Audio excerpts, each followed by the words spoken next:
시청자 여러분 안녕하십니까? 6.3 지방선거 이슈엔 이슈입니다. 민주당 지방선거 공천 절차가 본격화하고 있습니다. 적격 심사가 마무리되고 공천 경선 일정이 코앞으로 다가오고 있습니다. 하지만 민주당 공천이 민심을 제대로 반영하고 자질과 능력을 정확하게 판단하고 있느냐에 대해서는 여러 가지 의문이 제기되고 있습니다. 민주당 공천이 바로 당선으로 통하는 우리 지역에서 공천의 문제점에 대해 지적되고 있는 것은 매 선거 때마다 반복되고 있는 게 현실입니다. 이에 따라 민주당 지방선거 후보 공천 어떻게 할 것인가라는 주제로 토론해 보겠습니다. 오늘 도움 말씀 해주실 분 소개해 드리겠습니다. 먼저 송태규 민주당 익산시 갑위원장입니다. 네, 안녕하십니까? 네, 반갑습니다. 더불어민주당 익산시 갑지역위원회 위원장 송태규입니다. 네, 이상민 익산 참여연대 사무처장입니다. 안녕하세요. 익산 참여연대 사무처장 이상민입니다. 네, 6.3 지방선거가 이제 한 80일 정도밖에 남지를 않았습니다. 민주당 공천 경선 일정이 이제 어느 정도 윤곽이 드러나고 있는데요. 네. 언제부터 시작해서 언제까지 마무리되는지 개괄적인 일정을 좀 말씀해 주십시오. 네. 제가 갑지역위원장이면서 전북도당 그 공천관리위원이거든요. 네. 같이 함께 하고 있는데 공천 일정을 유동적이기 때문에 정확히 말씀드리기는 사실은 어렵습니다. 네. 대략 말씀드리면 지난 2월 25일 날 이제 첫 번째 공천관리위원회 주로 이제 공관이라고 하겠습니다. 네. 공관이 그 회의를 했고요. 3월부터 본격적으로 이제 시작을 합니다. 그래서 아마 3월 말이나 4월 초쯤 되면 공천 심사를 어느 정도 마무리할 것 같아요. 네. 그리고 4월 중순에 경선을 하고 5월 초 중순이면 이제 후보가 확정이 됩니다. 네. 그때부터 본격적인 선거 운동을 선거 체제로 이제 돌입하는 거죠. 네. 이 자격 심사가 마무리가 됐습니다. 네. 네, 송 위원장님. 이제 이 결과를 놓고도 좀 말들이 많습니다. 당초 뭐 중앙당 쪽에서는 이번 선거야말로 그야말로 엄격하게 심사를 해서 걸러내겠다. 네네. 이렇게 공언을 했어요. 하지만 결과를 보니까 뭐 별로 엄격하지도 않고 더군다나 공개되지 않으니까 이게 좀 뭐가 문제가 더 좀 많이 있는 것 같이 이렇게 지금 지적을 하고 있습니다. 우선 그 자격 심사 어떻게 평가를 하시는지 좀 여쭤보겠습니다. 이상민 처장님. 네, 뭐 그 더불어민주당에서 이제 후보자들에 대한 이제 1차 관문이 자격이 있느냐 없느냐 네. 이 심사인데요. 이제 심사 결과는 495명이 심사를 받았는데 그 중에 409명이 적격 심사를 받았고요. 우리 도내가 그렇다는 거죠? 예, 예. 11명이 이제 부적격, 네. 그리고 75명이 이제 정밀 심사 대상으로 선정이 됐습니다. 앞에서 말씀 주신 것처럼 그러니까 엄격하게 잣대를 가지고 기준을 가지고 적용을 하겠다라고 얘기를 하면 이제 그 내용은 누가 어떤 이유로 부적격인지 네. 그리고 정밀 심사 대상인지가 밝혀져야 민주당은 이러이러한 기준을 이렇게 적용했구나라고 하는 것을 알 수 있을 텐데 결과만이지 왜 누가 네. 어떤 이유로 부적격이고 정밀 심사 대상인지를 밝히지 않았습니다. 이제 가까운 전남 도당 같은 경우에는 지역, 성별, 사유를 그대로 공개를 해서 네. 당원이나 유권자 입장에서 어떤 이유로 왜 저 후보가 적격 내지는 부적격이 되었는지 사유를 알게 됨으로 해서 그러한 선정 기준이 적절한지 그리고 그러한 자격심사 결과에 대해서 정말 엄격하게 잘 적용되었는지를 판단할 수 있는데 안타깝게도 이제 전라북도 유권자는 그러한 내용들을 알 수 없게 되었다라고 하는 거고요.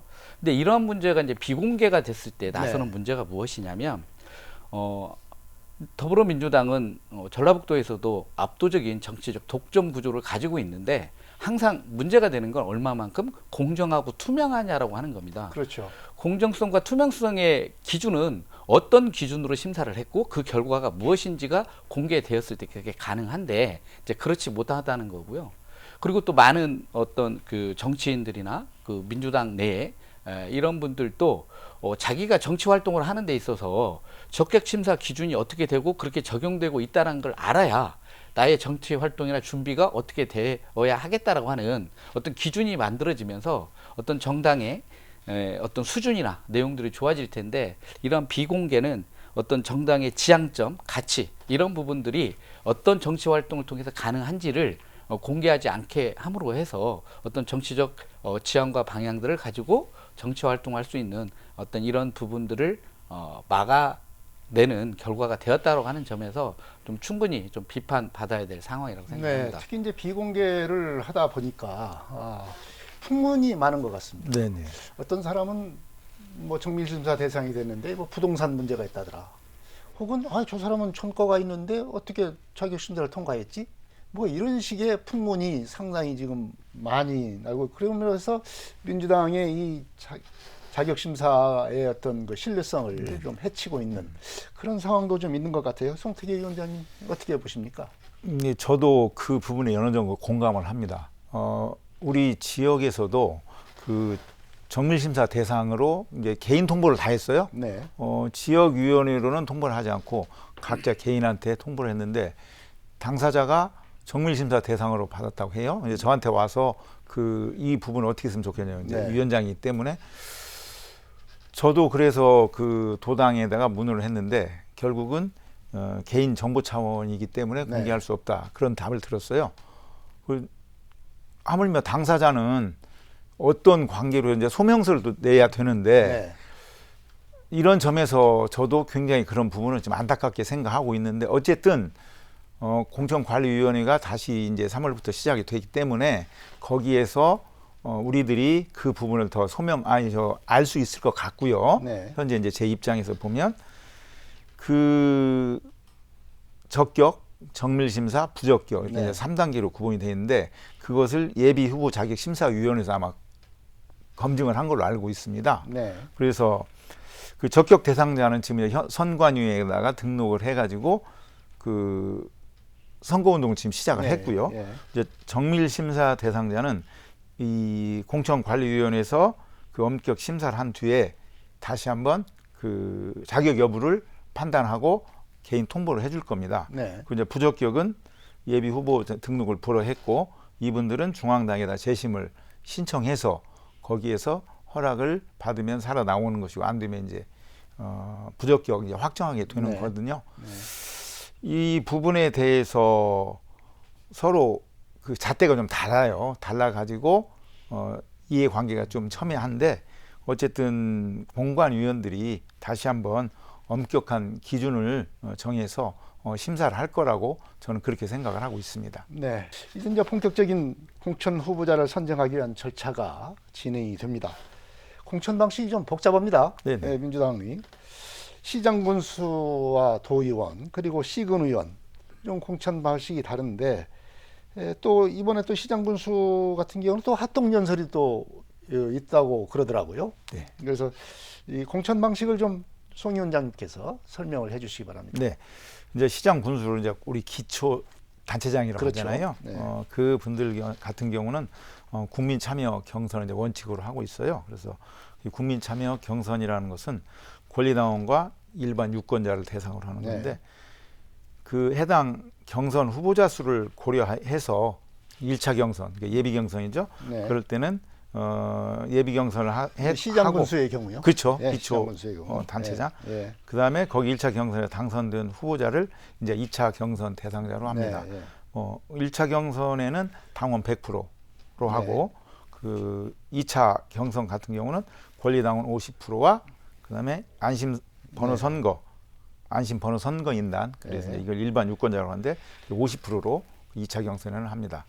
그리고 광역 기초의원은 이제 그거 같은데요. 네. 이것도 뭐 무조건 경선을 이제 원칙으로 하는데 해당 우리 공관위에서 경선 후보자 숫자 이런 부분을 이제 고려를 하고 거기서 1차 경선한 뒤에 다시 올라간 사람들은 네. 2차 경선을 할 예, 거다. 예. 그런데 이때 그 기초 의원들은 권리당원 100%로 하는 것으로 지금 결정을 하고 있는 기초의원은 거예요. 권리당원 100%. 예, 광역 기초. 광역 같이 기초는 광역 권리당원으로. 기초는. 예.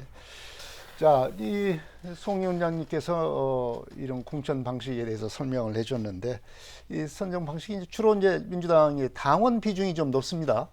특히 이제 도의원, 시의원, 시군의원 같은 경우는 이제 100% 당원 여론조사로 정하고 있는데요. 이럴 경우에 민심을 뭐 제대로 반영할 수 있느냐라고 하는 문제점이 제기가 되고 있고, 반면에 민주당 측 입장에서는 당원 주권 정당을 표방하고 있는 만큼 하등의 문제될 것이 없다. 당원들이 우리 당 후보를 선정하는데 당원들이 나서야지 누가 하겠느냐. 이런 그 반박도 있습니다. 이 처장님은 이런 당원 중심의 후보 선정 방식 어떻게 평가하십니까? 그 얘기 자체를, 그러니까 당이라고 하는 걸 한정을 하면 네. 당원이 결정하는 게 무엇이 문제냐라고 하는 얘기가 통용되겠지만, 정당은 유권자들의 득표를 통해서 네. 뭔가 지역을 책임질 수 있는 그런 공직 후보를 선출하는 과정이기 때문에, 그런 과정에 유권자들이 배제된다라고 하는 것은 올바르지 못하다. 그러니까 네. 당권보다 위에 있는 건 주민 주권입니다. 그러니까 주민 주권이라고 하는 부분에서 또한 이게 경쟁이 심한 어떤 경쟁 구조라고 한다면 모르겠지만, 민주당이 정치를 독점하고 있는 상황에서 유권자를 배제하고 우리가 결정하겠다라고 하는 건 정당히 좀 오만한 입장이라는 생각이 들고요. 오히려 지방의회에 출마하려고 하는 후보자들이 너무 많기 때문에 이걸 어쨌든 그 유권자의 어떤 이런 의견들을 반영하기가 현실적으로 어렵다라고 얘기하는 게 오히려 좀 더 명분 있는 이야기라고 생각을 합니다. 네. 이제 그렇긴 하지만, 이제 그럼에도 불구하고 이게 당심하고 민심하고의 차이를 어떻게 할 거냐. 특히나 어떤 중도적인 입장이나 아니면 그런 유권자들 입장에서 놓고 보면 민주당의 어쨌든 후보를 결정하는 과정에 참여하지 못하고 본선거에 있어서 우리가 선택할 수 있는 그런 부분들이 거의 없는 상황에서 어떤 투표를 강제당하고 있다라고 하는 생각을 할 수밖에 없는 거고요. 충분히 시민 배심원제라고 하는 제도를 통해서 몇십 프로만 비율을 배정을 해도 우리 지방의회 의원님들의 의정활동 자체에 대한 비중이나 노력들, 이런 것들이 자치단체의 어떤 변화 발전이라고 하는 견제, 감시 역할이 좀 더 충실하게 될 수 있는데, 이제 그러한 부분들이 너무 많기 때문에, 그리고 당원이 결정하는 게 무엇이 문제냐라고 하는 너무나 어쨌든 그 유권자의 이런 부분들을 좀 무시하는 그런 듯한 입장, 반응, 뭐 이런 것들은 저희들이 좋게 볼 수는 없는 것 같습니다. 네. 송태기 위원장님은 이 당원 중심으로 후보자를 선정하는 구조 어떻게 보십니까? 네. 다가올 이제 6.3 지방선거에서 지방 후보를 이제 100% 당원 여론조사를 한다고 했잖아요. 네. 그게 과연 민심을 충분히 반영하느냐. 아까 사회자께서 네. 말씀하셨어요. 저도 거기에는 문제가 분명히 있다고 저는 생각을 합니다. 그래서 그런 부분을 어떻게 해소를 할 것이냐라는 것을 생각한다면, 중요한 것은 그 민심과 그 당심의 어떤 접점 문제, 네. 이것이 더 중요하지 않을까. 그 지방의원은 특정 정당의 대표이면서 또 지역을 대표하는, 전체 주민을 대표하는 기구잖아요. 네. 그런 사람들이 이제 지방 의원인데, 당원 비율이 아무리 높다고 해도 일반 시민들과 여론을 함께 하지 못한다면 선거 경쟁력에서 또 그 대표성 측면에서는 분명히 이제 문제가 있다라는 생각을 하거든요. 그래서 그 당원 100% 이거보다 더 중요한 것은 어떤 결과다. 네. 그래서 이제 선출된 후보가 지역 현안을 제대로 이해를 하고 또 의정 활동을 하면서, 아까 우리 처장님께서 말씀하셨듯이 이 의정 활동을 통해서 시민의 삶의 질을 실질적으로 높여야, 그런 사람들이 시민한테 선택을 받을 수 있는 그런 것으로 자연스럽게 변해 가야 하지 않을까, 그렇게 생각을 합니다. 네. 참 이 당원 모집 경쟁, 이것이야말로 지방 정치의 폐해고, 그리고 지방 자치의 어떤 비리를 양산시키는 그런 구조가 되고 있는 것 아닌가, 이런 생각이 듭니다. 자, 이렇게 이제 이 어떤 그 민주당의 공천과 관련된 문제에서 또 하나 중요하게 그 폐해가 나타나는 것이 다선화 현상입니다. 말하자면 기존에 권리당원 모집을 해서 많이 그런 경험과 그런 관리하는 사람이 많다고 한다면 이 다선되기가 쉽지 않습니까? 몇 명만 관리하면 당선이 된다. 이것이 나와 있지 않습니까? 네. 그런 점에서 이제 다선 의원이 속출하고 있고, 뭐 3, 4선은 물론이고 5선, 6선이 되는, 그래서 지방의원이 이제 직업이 되다시피 하는 이런 현상이 나타나고 있습니다. 자, 우리가 그 이 지방의원의 다선화 현상, 그 원인이 어디에 있는지 우리가 다시 한번 좀 짚어봐야 될 것 같습니다. 이상민 처장님, 어디에 있다고 보십니까? 이게 어쨌든 민주당이 정치 독점에 의한 네, 그러니까 구조화된 문제라고 저는 봅니다. 네, 말씀드렸듯이 내가 공천을 받는데 무엇이 중요하냐라고 놓고 보면 일단 권리당원을 내가 얼마나 확보하고 네, 있느냐라고 하는 부분입니다. 자, 권리당원 확보라고 하는 건 그동안에 다선이라고 하는 건 여러 선거 과정을 통해서 또 의정활동의 과정을 통해서 특히나 이제 의원들에게는 재량사업비라고 하는 게 네. 있습니다. 이런 부분들을 철저하게 지역구 관리, 나의 선거를 위한 과정으로 뭔가 공적 자금이 왜곡됩니다. 이제 뭐 그러면서 선거의 고리에다가 이권의 고리로 연결이 되는 거죠. 이제 그렇게 네. 함으로 해서 굉장히 튼튼한 기득권, 조직력이 가지고 있기 때문에 어떤 정치 신인이 여기에 진입하기가 어렵습니다. 네. 자, 그러면 정치 신인을 감안한 가산제가 있습니다. 가산점을 주는 제도.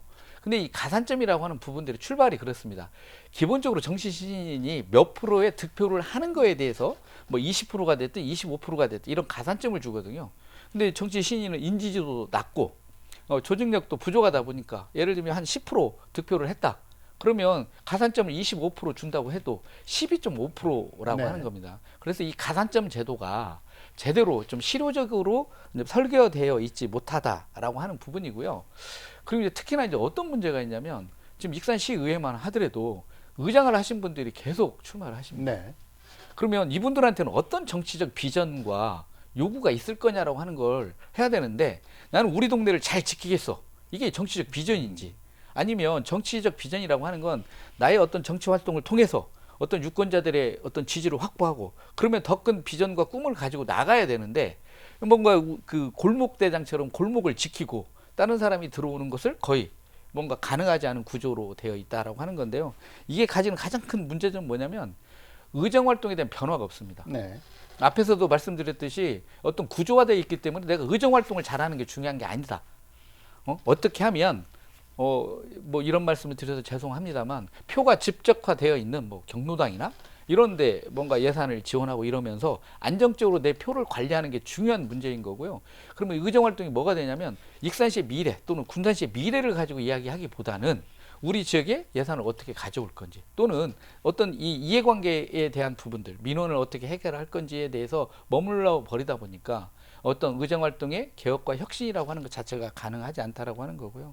이제 그런 폐해는 갈수록 커지고 있습니다. 어떤 그 그러니까 인물이 고이고 이렇게 되면 변화가 적을 수밖에 없는 거고요. 이게 다선이라고 하는 부분들은 최소한 그래서 저는 3선 이상의 의원들에 대해서는 또 다른 평가 기준 뭐 이런 것들이 좀 있어야 되는 거 아니냐라고 하는 겁니다. 그러니까 뭐 재선과 3선, 5선이 같은 잣대로 평가하는 게 아니라 뭐 몇 선 이상 이제 그 기준이 이제 무엇이 좋을지는 모르겠습니다. 거기에 대해서는 정말 특별하게 그러니까 그분들한테 그런 거죠. 내가 여기 계속 머무를 수 있느냐? 그렇지 않으면 내가 새로운 도전을 해야 되느냐라고 하는 부분들을 조금은 좀 강제할 수 있는. 네. 이런 거 대책에 대해서는 좀 이따가 네네, 알겠습니다. 하도록 하고요. 자, 송태기 위원장님, 그 다선화 현상, 그 원인 어디에 있습니까? 이제 문제점은 이따 얘기하기 네. 하고요. 저는 쉽게 이렇게 이야기를 합니다. 우리 지역구 10명 중에 3명만 관리하면 된다. 네. 왜냐하면 우리 지역에서 뭐 3명을 선출한다. 네. 그러면 30%만 득표를 하면 1등으로 되든 2등으로 되든 3등으로 되든 똑같이 의원이거든요. 네. 그러니까 나는 10명 중에 3명, 30%만 관리를 하겠다. 유권자의 유권자의 지역주민 유권자니까 네. 그 사람들의 30%만 관리하겠다. 이런 것들이 사실은 현장에서 일어나고 있어요. 저도 이제 위원장을 맡으면서 참 안타까운 건데 어쨌든 그 다산화 현상이 일어나는 이유는 이제 인지도 또 조직력. 아까 네. 우리 이상민 처장님 말씀하셨죠.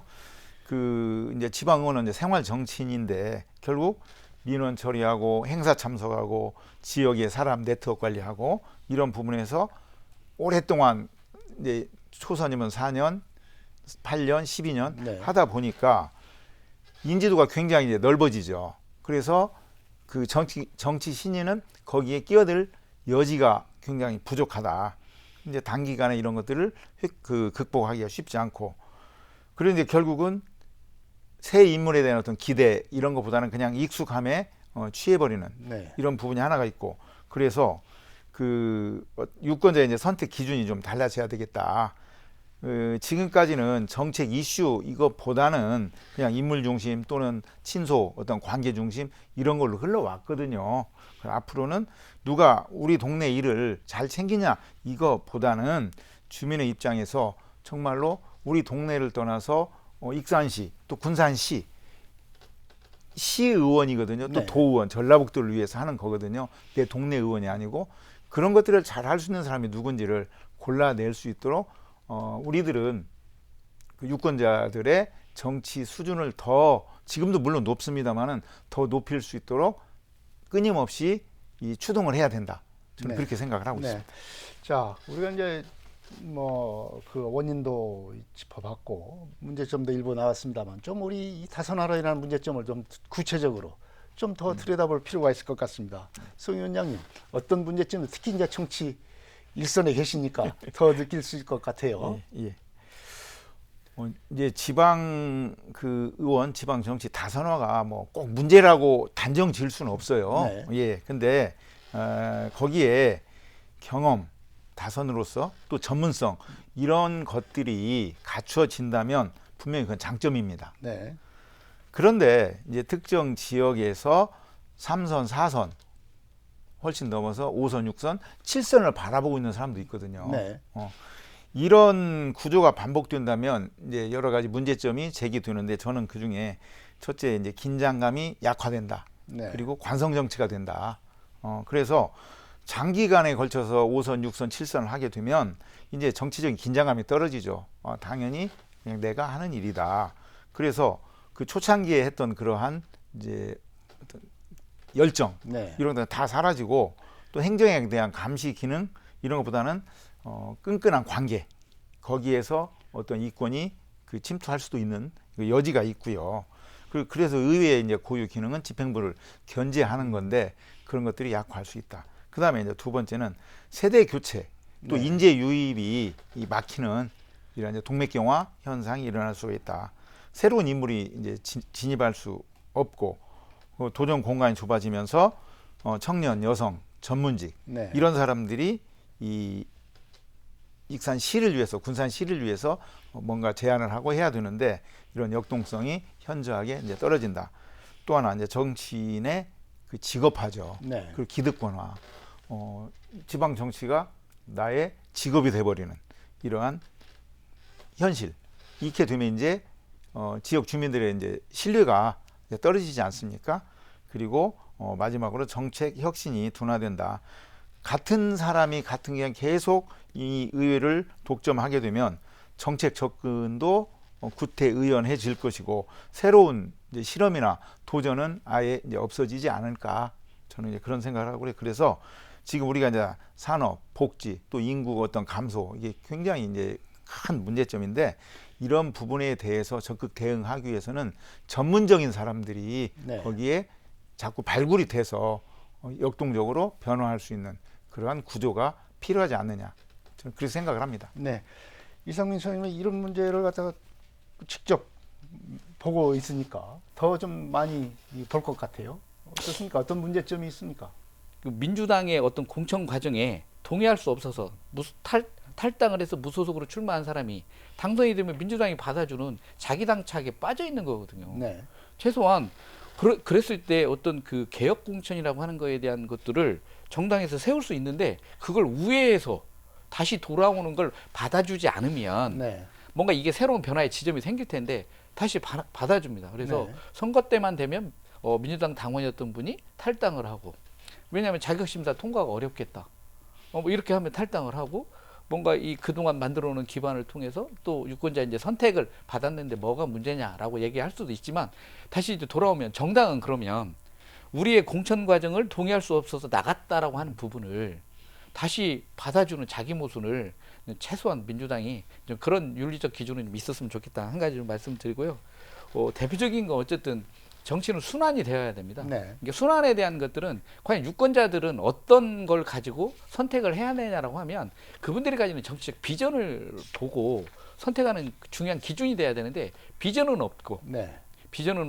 안면만 있고 네, 철저하게 관리된 이제 그런 형태가 된다고 해서 저는 이제 아마 유권자들도 그런 다선의 폐해 이제 이런 것들을 좀 더 느끼고 있을 거라는 생각이 들고요. 이제 그런 면에서 이번 선거에서는 좀 변화가 있지 않을까 이렇게 생각을 해봅니다. 네. 변화가 있지 않을까 이렇게 전망을 하시는데 꼭 변화가 필요하다. 네. 좀 적극적으로 우리가 이 얘기를 할 필요가 있을 것 같습니다. 자, 뭐 어찌 보면 뭐 유권자가 선택한 것이니까 뭐 별 문제가 있느냐 뭐 이렇게도 얘기를 하는 것이 일반적인 현상입니다. 뭐 단순한 뭐 논리로는 그것이 뭐 수긍 못할 것은 아니지만 그러나 이 폐해가 많기 때문에 이 폐해를 방지하기 위해서는 어떤 대책은 좀 있어야 되지 않겠는가. 물론 지금까지 얘기하는 과정에서도 대책도 나오고 뭐 그랬지만 그래도 좀 이런 방법이 좀 썼으면 좋겠다 하는 것이 있을 수 있을 것 같아요. 이차장님도 좀 말씀해 주시죠. 근데 우리 이제 다선을 하신 분들이 나 또 이제 정치인들이 좀 저는 착각하는 게 있습니다. 어디 걸어가다 보면 저거 내가 한 거야. 네. 어떻게 내가 합니까? 이 유권자의 세금으로 한 거죠. 그러니까 그런 그 사유화에 대한 개념들이 네. 있다라고 하는 거고요. 이제 이런 부분들이 좀 크게 문제가 될 수 있다 이런 거고 저는 이제 대책 중에는 기본적으로 이제 앞에서 말씀드렸듯이 의정 활동이 중요하다. 네. 라고 하는 거고 의정 활동을 통해서 내가 성과를 보여야 한다라고 하는 인식이 될 수 있도록 다선이다, 초선, 그러니까 재선이다 이걸 떠나서 의정 활동을 평가하고 그 평가를 누가 하냐 정당에서도 할 수 있지만 유권자들이 좀 할 수 있는 시민 배심원제라고 하는 일단 큰 관문을 좀 만들어 놔야 네. 5선이 문제가 아니라 5선을 하는 동안 무엇을 했고 네. 어떤 비전을 가지고 지역의 역할을 했느냐라고 하는 부분이기 때문에요. 이제 그런 게 좀 있어야 한다는 거고 두 번째는 이제 앞에서 좀 말씀드렸는데 뭐 예를 들면 3선이 좀 그렇다면 4선 이상 정도 되면 네. 그런 분들은 별도의 평가를 하는데 이제 그 평가의 기준이 지역 유권자들의 어떤 이런 부분들을 그러니까 지역 당원들이나 이런 거보다는 실제 4선 동안 어떤 정치적 비전을 가지고 어떤 노력을 했고 어떤 성과를 만들었는가. 그러니까 뭐 단순히 뭐 조례를 좀 만들었다 아니면 지역의 민원을 많이 해결했다가 아니라 어떤 자기 정치적 비전을 가지고 그 제안을 통해서 지역의 변화를 만들었다라고 하는 걸 스스로 설명할 수 있도록 하고 그 설명을 듣고 뭔가 시민 배심원들이 뭔가 평가할 수 있는 것 그리고 그런 부분들을 다선인 경우에는 좀 특별하게 더 뭔가 공천 과정에 좀 배정을 하는 거가 좀 필요한 거고요. 내가 우리 당의 공천 과정을 마음에 들지 않아서 나간 분들은 다시 받지 않아야 한다라고 하는 이 룰은 좀 분명히 좀 세워졌으면 좋겠습니다. 네. 뭐 정당의 의정 활동의 평가도 있어야 되고 그다음에 시민들의 평가, 네. 시민 배심원제를 우선 평가가 반드시 필요하다는 그런 말씀을 해주셨어요. 송태기 위원장님은 어떤 대책이 네. 있어야 될 것 같습니까? 우리 이제 이상민 처장님 말씀하신 대로 공천 과정이 자기한테 불려면 탈당을 하고 네. 무소속 출마해가지고 당선되고 그러면 또 당에서는 받아주고 왜 받아주냐 이제 대선이 있잖아요. 네. 그때 이제 한 표가 아쉬우니까 받아주고 사실 저도 이 부분에 대해서 굉장히 안타깝게 생각하는데 뭐 그걸 가지고 제가 여기서 참 안타까운 것이 관철할 수는 없는 그 구조적인 현실 같아요. 네. 어쨌든 이제 그런 부분이 있고 그 유권자가 선택한 결과인데 뭐가 문제냐 라고 하는 부분에 대해서 뭐 또 일리도 있어요. 결국은 유권자들이 나를 선택했기 때문에 그런데 이제 중요한 것은 유권자의 선택이 정말 충분한 어떤 검증을 통해서 네. 선택을 한 거냐 또 선택을 받은 거냐 어떤 실질적인 경쟁이 되냐 이런 부분이 없고 그냥 선택의 자유가 형식적으로만 있는 거잖아요. 지금 이런 구조적인 경쟁이 약화되어 있는 상태에서 어떤 제도적 보완을 고민을 해야 되는데 저는 첫째 의정 활동의 그 공개를 더 투명하게 해야 된다. 의정 활동 평가 네. 이런 부분이 필요하고요. 그래서 이제 유권자들이 각자 그 후보자들에 대해서 뭐 출석률, 조례 발의 건수가 얼마나 되고 거기에 대한 실효성 있는 거 조례 발의라고 해도 정말 실효성이 있는 조례를 말을 해야 되거든요. 그냥 숫자에만 몇 건 했다 이런 부분은 결국 의미가 없고요. 그 다음에 예산 심의 활동을 얼마나 쪽집게처럼 잘 해냈는가. 그 다음에 시정 질문의 어떤 실적이라든가 이런 부분. 또 중요한 건 이제 도덕성인데 이해 충돌. 네. 여기에도 분명한 이제 이 평가의 지표가 들어가 있어야 될 거고요. 이렇게 되면 관성 투표는 조금이라도 더 줄어들 수 있다. 그 다음에 시민 참여 경선이 더 확대돼야 된다. 아까 우리 이제 얘기 나왔잖아요. 저도 이제 그런 생각하는데 그 정책 평가하는데 네. 당원들만이 아닌 비당원 중에서 시민 패널을 선정해가지고 같이 참여시키는 그런 방법도 꼭 필요하다. 그래서 당원 주권과 시민 대표성을 적절하게 조화했을 때 조금 더 나아지는 방향이 있다. 그다음에 이제 임기 제한 저도 그런 생각을 하고 있거든요. 네. 그런데 이것은 사회적인 이제 공감이 분명히 필요하죠. 왜냐? 이건 이제 헌법적인 이제 권리가 이제 직업 선택의 자유가 다 있기 때문에 사회적인 공감대가 적어도 조금 더 형성이 되고 합의가 전제가 돼야 된다라는 부분이 이제 임기제입니다. 왜냐? 그 자치단체장은 3선 이제 제한이 있지 않습니까? 네. 그런데 국회의원이나 시도의원들은 그게 없어요. 이런 부분에 대해서도 다선, 4선 또는 예를 들어서 뭐 기준을 이제 정해 나름의 그 평가를 달리해야 할 것도 전반적인 합의가 필요하다. 그래서 제가 내린 이제 핵심은 유권자의 선택은 존중을 해야 되지만 그 선택이 정말 더 확실한 정보 또 공정한 경쟁을 통했는지 그런 것들이 다양한 후보 속에서 이루어져야 되지 않느냐 저는 그런 생각을 하고 있습니다. 네. 공천 과정에서 이제 어떻게 반영을 해야 될 거냐. 우리 실질적인 고민을 한번 해봤으면 좋겠습니다. 네네. 송 위원장님 어떻게 했으면 좋겠습니까? 지금 우리가 다선언에 대해서 이야기하는데 어떤 문제점도 이야기를 했고, 근데 다선언의 평가를 하는 것은 다선언을 이제 배제하자는 건 아니거든요. 네. 그 대신 그분들이 어떤 성과를 이루어냈느냐 이런 것을 이제 공유하자는 이제 측면인데 다선일수록 더 높은 책임, 도덕성 이런 기준을 적용하는 것이 정당 민주주의에 저는 원칙에 부합한다고 생각을 하거든요. 또 거기에 따라서 이제 구체적인 방안을 한번 고민해 봤습니다. 정량 정성 평가를 결합해서 의정 성과 지표를 좀 의무화했으면 좋겠다. 네. 다선 의원은 임기 동안에 최소 2, 3일 정도간의 의정 활동을 종합 평가를 할 수 있는 그런 기틀을 좀 마련했으면 좋겠다. 그다음에 다면 평가를 도입해야 된다. 당원 평가뿐이 아니라 아까 우리 쭉 이야기했던 주민 패널, 네. 그 동료 의원, 또 외부 전문가 평가 이런 것들을 일정적으로 반영을 해야 된다. 그리고 다선 의원일수록 지역 사회에서 평판과 또 협치 이런 능력을 객관적으로 이제 검증을 할 수 있거든요. 또 하나 하위 평가자 자동 감점 네. 또는 컷오프 이런 것들도 강화를 해야 된다. 타성에 젖어 가지고 했던 일을 또 하고 고정 내 당원들만 관리하는 이러한 의원들에 대해서 하위평가 자동 감점을 엄격하게 적용해서 네. 컷오프를 강화하는 거. 그 다음에 혁신 공천 트랙 이제 일부 도입이라고 저는 그렇게 생각하는데 어떤 특정 지역구에 그 장기 재임 구조가 고착된다면 일정 비율을 청년, 신인 또 이런 그 전문가한테 양보하는 네. 정치 그런 전략 트랙을 만들었으면 좋겠다. 그래서 이제 결국은 다선을 무조건 배제하는 것이 아니라 경쟁을 더 의도적으로 실시하는 거 이런 부분이 하나의 또 방법이라고 생각을 합니다. 네. 이성민 소장님도 뭐 얘기하는 과정에서 뭐 대안도 좀 말씀해 주시지만 이 공천 절차에 대해 공천 절차 과정에 이걸 갖다가 어떻게 반영을 해서 실효성을 높이는 것이냐 이런 말씀을 해주십시오. 그러니까 여러 가지 이야기는 할 수 있습니다. 여러 가지 이야기는 할 수 있는데 저는 이제 민주당이 정말 공천을 좀 개혁하겠다라고 하는 입장이 있으면 네. 특히나 이제 지방 의원들 같은 경우에 시민 배심 문제라고 하는 부분들 그러니까 네. 뭐 어떤 평가를 하겠다라고 하는 건 그 평가의 주체가 어떻게 되는 것에 따라서 얼마든지 변할 수 있고요. 이번에는 이렇게 했는데 다음엔 또 다르게 할 수 있다.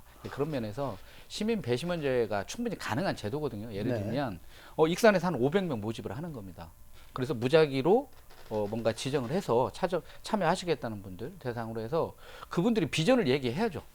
나는 4선 동안 무엇을 했고 5선 동안 무엇을 했는데 앞으로 이렇게 하겠다. 그럼 그 얘기가 신뢰할 만한 이야기인지 네. 또는 그동안의 활동 과정이 그렇게 평가받는 게 정당한 건지 등을 시민들이 거기만 시민 배심원들이 평가를 해서 그게 한 30%만 반영이 되면 네. 뭐 모든 것들의 어떤 기본적인 전제나 출발이 달라져야 되거든요. 그러니까 그분들 입장에서는 내가 앞으로 하기 위해서는 시민들이 납득할 만한, 그러니까 우리 지역구 주민이 아니라 민원이 아니라 시민들이 납득할 만한 정치적 활동이나 결과를 내놔야 한다라고 하는 이 강제성이 중요한데요. 저희가 이제 익산시의회 같은 경우는 저희가 여러 가지 모니터를 합니다. 네. 예를 들면 그렇습니다. 시정질이 다선 의원들 안 합니다. 주로 초선이나 재선 이런 분들이 합니다. 그러면 조례를 또 저희들이 봅니다. 네. 조례를 보면 이 조례라고 하는 부분들이 앞에서 말씀드렸듯이 실질성이 있는 조례와 네. 그렇지 않은 조례가 명확히 구분이 됩니다. 그리고 어떤 경우에는 집행부가 해야 될 걸 의원이 합니다. 네. 왜냐하면 이게 빨리 되니까요. 그렇게 해서 조례 건수가 가기 때문에 그러니까 아까 이제 평가를 말씀하셨는데 그런 부분들을 들여다보고 평가할 수 있는 평가위원들을 구성을 해야 되는 거죠. 근데 지금 저는 이제 더불어민주당 내에서 그런 의정 활동을 평가한다는 게 그냥 수치를 보고 하는 평가 이상을 넘기가 어렵습니다. 그렇죠. 구조적으로. 네. 그래서 이제 그런 의지가 있다라고 한다면 첫 번째는 시민 배심원제를 통해서 충분히 의원들의 의정 활동을 평가하자. 두 번째, 좀 전문가 평가가 가능할 수 있는 좀 그런 제도를 도입하면 네. 이제 다선이냐 뭐 이게 중요한 게 아니라 이 분들이 얼마만큼 정치적 비전을 가지고 노력하고 역할을 하고 있느냐라고 하는 게 다선이냐 아니냐보다 더 중요한 평가의 지점이 될 수 있을 네. 것 같습니다. 이게 결국은 평가를 형식적으로 예. 수치로 나와 있는 걸 갖다가 겉으로만 평가할 것이 아니라 실질적인 기준을 가지고 세부적으로 좀 평가를 좀 했으면 좋겠다. 그런 그 방안이 좀 어떤 지표가 좀 마련이 돼야 될 것 그러니까 같아요. 그 공천이기 때문에 당에서 중심이 돼서 하는 건 맞는데 네. 최소한 어떤 의정 활동에 대한 평가만큼은 당에서 개입하지 않고 어떤 그런 그룹들에게 위임을 네. 해서 한다든지. 왜냐하면 모든 평가에 개입이 됩니다. 그건 뭐 공천관리위원회를 구성하면 뭐 지구당 위원장이나 또는 국회의원들이 자기를 대신할 수 있는 사람이 한다든지. 그리고 그 안에서 제가 들어보면 자기 지역구에 누구를 죽이려고 한다. 그러면 내가 그 타 지역구 이 사람 내가 살려줄 테니까 안에서 이제 거래가 된다라고 이런 얘기를 듣습니다. 그래서 지역구의 위원장, 특히 국회의원들이 생각하는 사람들은 다 살아납니다. 적격 심사도 살아나고 정밀 심사도 살아나고. 근데 이것을 바꿀 수 있는 건 뭐냐면 그 영향을 일정하게 좀 배제하는 영역을 만들어야 한다는 거죠. 그러니까 100이라고 한다면 최소한 어떤 30의 영역은 그런 분들의 개입이 가능하지 않은 구조를 설계해야 네. 유권자의 그러한 내용들이 제대로 반영될 수 있고 시민을 보고 하는 정치, 시민을 위한 정치가 가능하지 않겠냐 생각합니다. 네, 민주당 공천 어떻게 할 것인가 를 통해서 여러 가지 좋은 말씀을 지금까지 해주셨는데요. 이 공천을 어떻게 해야 잘할 수 있는 것인가 좀 마무리 말씀으로 좀 정리해 주시기 바랍니다. 송 위원장님께서 먼저 해주시죠. 네. 이제 오늘 이제 우리가 한 것은 딱 한 가지예요. 익산 정치가 또 군산 정치가 어떻게 발전할 것인가, 더 건강해질 것인가 이 부분이거든요. 그래서 앞으로 공천 방식이 또 당원 주권, 다선화, 정치 신인의 어떤 진입 장벽 이 모든 논쟁은 어느 한 특정인을 겨냥한 것을 떠나서 그 지역 정치의 수준을 한 단계 이제 격상시키기 위한 그러한 고민이라고 생각을 합니다. 이제는 숫자 경쟁이 아닌 비전으로 경쟁하고 조직 경쟁이 아니라 정책으로 경쟁하자.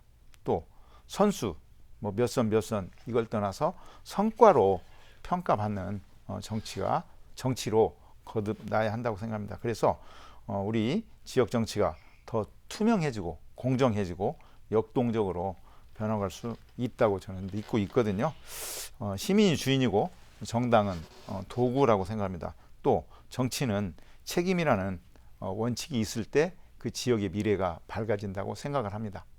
네, 이상민 전 마무리 말씀해 주시죠. 민주주의의 꽃은 선거입니다.